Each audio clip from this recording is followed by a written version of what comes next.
Fala galera que já é inscrita no Pautas e Táticas, ou você que vai se inscrever assim que o vídeo acabar.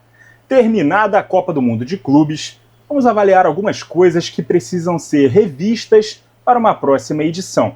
E mais do que isso, se essa nova competição assumir o papel de evento teste para a Copa do Mundo de Seleções, uma vez que ela está acontecendo em um dos países sede, algumas coisas precisam melhorar para que os mesmos erros não sejam repetidos. Então, o que fica de alerta para a Copa do Mundo do ano que vem e para a próxima edição da Copa do Mundo de Clubes? Essa é a pauta do nosso vídeo de hoje. Claro, tudo isso na minha opinião, a gente pode aqui levantar vários debates, você pode discordar, sempre com respeito, deixando a sua opinião aqui nos comentários, beleza? Vamos lá, começando com essa cultura americana de apresentar jogadores um por um na entrada em campo, pode parar, tá? Para mim, vamos combinar que não pegou. Os jogadores não fazem nenhuma sinalização para a torcida se manifesta muito pouco individualmente para cada jogador, fora que o futebol tem 2 times de 11, né? A apresentação fica muito arrastada, demorada, e ano que vem ainda tem um agravante, a execução dos hinos nacionais de cada país, o que vai tornar a coisa ainda mais demorada. Então, para a Copa do Mundo, vamos parar com isso, que não é da cultura do futebol, não é da cultura do nosso esporte, não vi ninguém gostando dessa medida como uma boa ideia, beleza? Então a gente começou leve aqui nas críticas. Segundo, critério de desempate na fase de grupos confuso, principalmente quando há um tríplice empate. Houve uma confusão enorme, principalmente no grupo E da Copa do Mundo de Clubes, quanto a quem se classificaria em caso de empates em pontos entre Inter de Milão e River Plate, que se enfrentariam na rodada final e tinham 4 pontos, além do Monterrey, que tinha 2 pontos e enfrentaria o lanterna Urawa Reds Diamonds, que estava no grupo na terceira rodada. Vamos lá. Um empate entre italianos e argentinos, somado a uma vitória dos mexicanos, deixaria todos com 5 pontos. Mas o critério de desempate seria o saldo de gols dos jogos entre eles. Ou seja, Inter e Monterrey empataram em 1-1. River e Monterrey empataram em 0-0. Como tinham gols marcados, Inter e Monterrey avançariam em caso de empate em 0-0.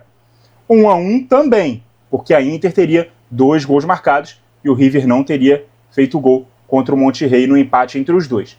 Apenas empates em 2-2, 3-3, 4-4, etc. classificariam tanto a Inter quanto o River juntos. Esse critério tem que acabar. Ele precisa envolver o grupo inteiro e não incluir só os clubes, né, que estão empatados dentro do grupo. Senão cria essa confusão aí enorme, muita gente aí não sabia o que se daria caso houvesse um tríplice empate. Aconteceu algo semelhante, mas um pouco diferente, um pouco mais simples, no grupo que tinha Botafogo, PSG e Atlético de Madrid. Os 3, inclusive, empataram com 6 pontos, né? Mas ali a conta era mais simples de fazer. Agora, desse grupo aqui, era bem mais complexa. Então, para a Copa do Mundo do ano que vem, é bom eles reverem aí esse regulamento. Se não houver tempo, para o próximo Mundial, com certeza dá, beleza? Terceiro, horários dos jogos com intenso calor. Não há a menor necessidade de ter jogo meio-dia no horário local. A justificativa em alguns lugares era que era para atender o horário nobre europeu de 9 da noite. Mas tem lugares nos Estados Unidos com diferentes fusos. Alguns onde jogos 1 da tarde, no nosso horário aqui no Brasil, significa meio-dia para eles. E também tem outros que jogos 4 da tarde no nosso horário também significa meio-dia para eles. Então, você quer fazer 9 da noite no horário europeu? Que se faça nos lugares onde o fuso é mais avançado em relação a isso. Não precisa jogar meio-dia nos Estados Unidos em pleno verão, beleza? Ah, mas o próximo Mundial provavelmente não vai ser nos Estados Unidos. Mas fica aqui o alerta, caso haja, né, algum país que tenha esse tipo de horário, né, onde o horário nobre da Europa é o horário de pico do calor, né, e fatalmente a competição vai acontecer no verão, isso ser modificado, tá? Então fica aí também esse alerta. Datas dos cruzamentos do mata-mata. Inclusive, esse alerta aí do verão e tal, dos jogos de meio-dia, fica principalmente para a Copa do Mundo, tá? Porque vai acontecer nos Estados Unidos também. Então, pro ano que vem, marcar jogo meio-dia eu acho que não precisa, tá? Agora sim, vamos lá. Datas dos cruzamentos do mata-mata. Algumas equipes acabam tendo mais tempo de descanso do que outras. Vou pegar aqui um exemplo. PSG e Bayern jogaram pelas oitavas de final no domingo, dia 29 de junho. Fluminense e Al Hilal disputaram seus jogos das oitavas de final na segunda, dia 30 de junho, ou seja, um dia depois de Bayern e PSG. O Fluminense encarou os sauditas do Al Hilal pelas quartas de final na sexta-feira, dia 4 de julho, 4 dias depois da partida que os dois fizeram nas oitavas de final. Agora os franceses e os alemães do PSG e do Bayern entraram em campo pelas quartas no sábado, dia 5, 6 dias depois, ou seja, 2 dias a mais de intervalo. Querendo ou não, isso faz diferença para uma eventual final. Até porque, considerando que o evento tem 3 dias de duração e as equipes estrearam no segundo dia, e o Fluminense apenas no quarto, o Al Hilal só no quinto, o número de jogos que se faz em menos tempo acaba sendo maior e o tempo de recuperação mais curto, beleza? Aliás, o evento tem 30 dias de duração, perdão. É um mês, né? Então, quanto mais tarde o seu time estreia, menos tempo ele vai tendo para poder acumular jogos, caso ele avance até a decisão. Mais um critério aqui que também precisa ser mudado: número de cartões para suspender. Deveria subir de 2 para 3 cartões ou zerar das oitavas para as quartas de final. Não só das quartas para as semis. É muito pouco o jogador tomar cartão e já ficar na iminência de ser suspenso se tomar outro no próximo jogo. Especialmente jogadores de defesa, que precisam tomar mais cuidado, já que eles são propensos a cometer mais faltas durante os jogos. Então o cara tomou cartão num jogo, se ele tomar cartão no jogo seguinte, ele já está suspenso ali num terceiro jogo. Ou então ele vai ficar pendurado até, quem sabe, se o time for para uma semifinal. É muito difícil. Eu sei que essa punição existe justamente que é para dosar a violência e tal, mas tem algumas faltas que fazem parte do jogo que são necessárias de se cometer. E algumas dessas faltas são passíveis de cartão. Então eu acho que subir esse número de cartão de 2 para 3 é uma medida aí também que poderia ajudar, inclusive na qualidade técnica do torneio, beleza? Protocolo em caso de tempestades. Esse protocolo diz que, havendo trovões num raio de 15 quilômetros do estádio, o jogo deve ser paralisado por, no mínimo, meia hora. E a área externa do estádio, ou seja, campo, arquibancada, tudo isso deve ser evacuado. Se outro raio cair, o tempo se estende por mais meia hora. Eu sei que é uma lei federal e é para a segurança dos atletas, dos torcedores, dos jornalistas, enfim. Mas tivemos jogos de intenso calor sendo paralisados sem nem sequer a chuva começar. E tivemos especificamente um caso emblemático, que foi o jogo entre Chelsea e Benfica nas oitavas de final, que foi interrompido no minuto 85 e ficou parado por mais de uma hora. O bom senso manda o jogo continuar, principalmente faltando tão pouco tempo. Sem falar que a interrupção interferiu diretamente no resultado do jogo. Os jogadores tiveram tempo para descansar, os técnicos podem ajustar os times do lado de fora, e nesse jogo específico, o Benfica conseguiu um empate e levar o jogo para a prorrogação. Depois acabou perdendo de 4-1, é verdade, mas dificilmente conseguiria ter poder de reação caso os 5 minutos que faltavam fossem jogados sem interrupções. A gente nunca vai saber, mas o mais provável era que o Chelsea conseguisse administrar aquela vitória, até porque isso estava dando Chelsea naquele jogo, beleza? Escolha dos estádios. Havendo essa lei federal, esse protocolo, o torneio sendo organizado no verão, só um estádio climatizado com teto retrátil num país que possui várias opções com essas alternativas é pouco. Mais estádios com essa possibilidade precisam estar na Copa do Mundo de Seleções do ano que vem, especialmente em jogos de mata-mata, beleza? Se você tem essa prerrogativa, tem vários estádios, principalmente de futebol americano, né, de NFL, que tem o teto retrátil, por que a gente não vai usá-los? Né, eles têm uma capacidade maior, eles têm essa possibilidade de proteger o campo da chuva, do intenso sol. Então vamos proteger os atletas, vamos valorizar o espetáculo, principalmente os jogos que acontecerem nos Estados Unidos no ano que vem, beleza? E agora a gente pode falar sobre coisas para se mudar pensando na próxima edição do Mundial de Clubes especificamente, não só na Copa do Mundo do ano que vem, beleza? Vamos lá. Limitação de clubes por país na classificação via ranking. Deveria aumentar de 2 para 3, ou simplesmente não ter limitação. Os melhores clubes do continente participam dentro do número de vagas que ele foi designado, para que não tenhamos, por exemplo, numa próxima edição, o Red Bull Salzburg participando e o Barcelona, ou o Liverpool, ou o Arsenal, que tem melhor posicionamento de ranking, fora do torneio. Eu sei que a ideia é democratizar, ter um número maior de países disputando a competição, mas não dá para ignorar o mérito esportivo em prol de política. O Brasil, por exemplo, conseguiu, por mérito, classificar 4 clubes diferentes por terem ganho as 4 últimas edições da Libertadores. Se a Inglaterra, por exemplo, tivesse 4 clubes diferentes ganhando a Champions, ela teria os 4 ingleses no torneio. Eu concordo que uma vez que o time estoura a sua cota por campeões continentais, não precisa classificar outros clubes via ranking. Por exemplo, se o Brasil tivesse direito a mais 2 vagas via ranking, já tendo os 4 últimos campeões da América, é melhor essas vagas serem designadas a outro país. Foi o que aconteceu. Mas se o Brasil tivesse um campeão da América apenas nos últimos 4 anos e tem outras 2 vagas via ranking, seria justo classificar esses 2 clubes e não apenas um, por ter estourado essa cota de 2 por país. Para mim, aumentaria para 3, que é um número mais justo ao meu ver, beleza? Vamos lá, um outro critério aqui que precisa mudar especificamente para o Mundial: o período de disputa. Faz muito mal aos clubes que possuem calendário com férias em junho, pré-temporada em julho, essa competição ser disputada nessa época.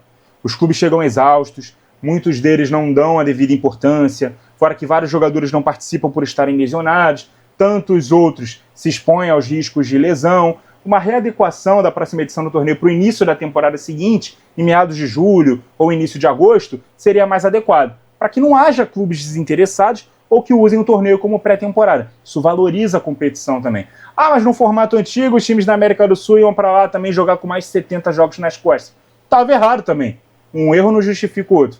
Inclusive, houveram exceções, tá? O Mundial de 2021 aconteceu em fevereiro de 2022. O Mundial de 22 aconteceu em fevereiro de 2023. Os clubes puderam ter férias, puderam se reforçar e ainda tiveram cerca de um mês ali de temporada antes de viajar para o Mundial. Então, nem a desculpa de falta de ritmo poderia se ter, beleza? Premiação por participação e vitórias iguais para todos. Os clubes europeus já são mais ricos, já têm melhores contratos, melhores jogadores e, além disso, possuem 12 vagas para participar do torneio. O dobro em relação aos sul-americanos, o triplo em relação a africanos, asiáticos e os clubes da CONCACAF. A chance deles irem mais longe na competição já é maior. E a premiação deles tem que ser maior também que os outros. Por quê? Para convencê-los a participar? Mas isso contribui para a igualdade e desenvolvimento maior do futebol em todas as partes do mundo ou só desequilibra ainda mais a balança? Principalmente levando em consideração que os jogadores de clubes de outros continentes estão sendo expostos a um holofote mundial e no período de janela de contratações. A chance de algum destaque chamar a atenção e ser negociado é enorme. Dessa forma, os europeus ficam cada vez mais fortes e os clubes dos outros continentes mais fracos, beleza? Falando nisso, segunda janela para inscrever jogadores durante a competição. Fica injusto. A partir do momento que a janela europeia normalmente abre antes das demais, e ele tem muito mais poder aquisitivo para contratar jogadores caros e melhores do que as equipes de outros continentes, tudo bem. Tem o caso dos árabes também, inclusive o Al Hilal contratou um jogador ali por empréstimo só para jogar as quartas de final contra o Fluminense, mas o caso que ficou mais latente foi o do João Pedro no Chelsea, especialmente porque ele entrou no lugar de um jogador suspenso na semifinal. É óbvio que vale para todo mundo, mas repetindo, não é todo mundo que vai conseguir. E aí fica meio injusto. Essa regra foi feita para repor perdas de jogadores que tinham contrato vencendo em 30 de junho, data que a janela abre. Então, caso ela seja mantida para a próxima edição, inscrição de novos jogadores só devem ser permitidas caso algum nome tenha seu contrato expirando durante o torneio. Foi o caso, por exemplo, do Leroy Sané no Bayern. Ele jogou até as oitavas de final, já estava acertado com o Galatasaray, foi liberado do elenco para as quartas de final. Então o Bayern não contratou ninguém para o lugar, ficou com uma opção a menos no elenco, beleza? Agora, você repor, por exemplo, um jogador suspenso, um jogador machucado, com um jogador contratado, custando um valor impossível de, por exemplo, um time brasileiro, um time sul-americano pagar, aí fica realmente muito mais desnivelada a balança, beleza? Pensa numa Copa do Mundo de seleções. Quando o jogador se machuca, o outro não pode ser convocado. E aí tem seleção que tem uma safra melhor do que a outra. O que eles fizeram na última Copa, por conta do Covid e tal, foi permitir a inscrição de outros 3 jogadores. Nem sei se o número de 26 vai ser mantido para o próximo Mundial. Mas e aí? Pô, o cara perdeu. O cara tá suspenso, o cara se machucou, paciência. Contratar outro durante o torneio enquanto o outro time não pode, tanto porque a janela dele não abriu quanto porque ele não tem dinheiro, aí fica realmente injusto, beleza? Mais uma coisa aqui. Próxima edição do torneio precisa acontecer em um país que tem o futebol como seu principal esporte. Isso serve também para a Copa do Mundo. Né? Problema de estádios com pouco público, ingressos sendo vendidos a preço mais baixo, uma vez que outros já tinham sido vendidos para quem realmente gosta do evento a preços muito mais altos. Isso precisa ser resolvido, cara. Todo mundo sabe que o americano prefere outros esportes que não o futebol. E que não é barato viajar para os Estados Unidos. Muito menos trocar de estado durante a competição para acompanhar a logística do time, né, conforme ele vai passando de fase. E aí jogar em cidades diferentes, realizar o torneio num país que respira mais o jogo, contribuirá para ter estádios mais cheios e também valorizar o espetáculo, beleza?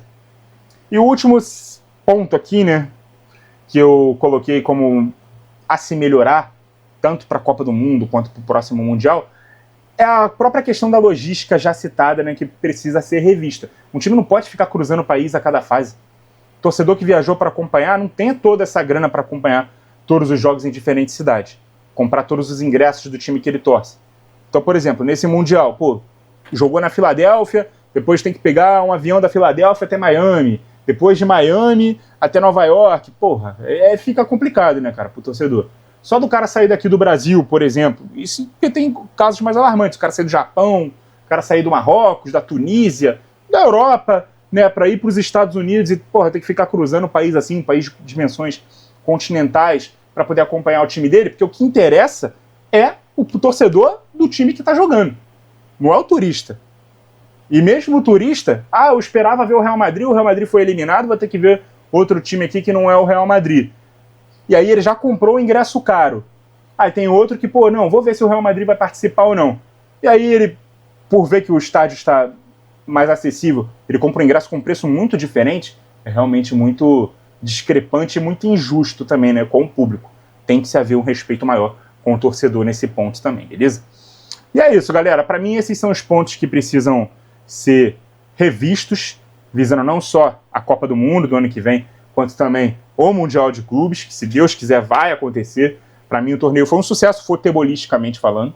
Foi muito legal ver esses enfrentamentos de clubes de diferentes continentes e entender que a distância dos nossos melhores times sul-americanos não é tão brutal assim em relação a vários times europeus. Foi muito satisfatório para as torcidas brasileiras que experimentaram a sensação de vencer um clube europeu, ter esse orgulho, independente de como terminou a competição. Isso produziu alguns jogos que vão ficar para sempre na história desses clubes, na memória desses torcedores, fora resultados históricos, né, de times até de outros continentes, como o empate do Auckland contra o Boca Juniors, a virada do Inter Miami sobre o Porto e a eliminação do City também frente ao Al Hilal. Então, para mim, a Copa do Mundo de Clubes veio para ficar, essa é a minha opinião, e também é a minha opinião sobre o que pode melhorar para termos um torneio ainda melhor da próxima vez e também em relação ao que pode ser mudado para a Copa do Mundo do ano que vem, beleza? Você concorda? Discorda? Deixa a sua opinião aqui embaixo nos comentários, sempre com muito respeito a opiniões contrárias, é claro.